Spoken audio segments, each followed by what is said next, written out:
Já, velkomin aftur í undanúrslitaleikinn í SpongeBob. Þetta 15. leikluti og þeir henda núna boltana með opnhanskanum. Já, vel gert, þarna tekur hann á mótunum með hápnum sem gefur honum 15 stig. Já, vel gert. Og þá dómarinn segir, já, af stólnum. Já. Buxurnar niður. Og buxurnar alveg á hælana og hann fyrir vantanlega yfir á blöðin þar næstu og vel gert. Já, vel gert, hann Einarsson búinn að spila þetta vel fyrir sitt lið í dag. Þá fáum við trúðin fram.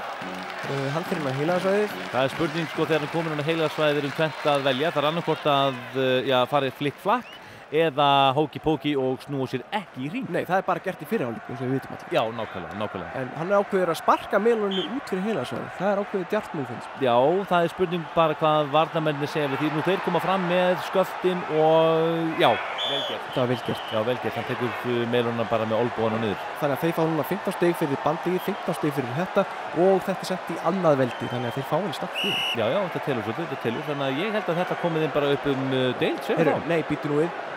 Já, dómar dæmi villu. Nú, fyrir hvað? Hann átti bara að taka 2 skrif en hann tók 5 skrif.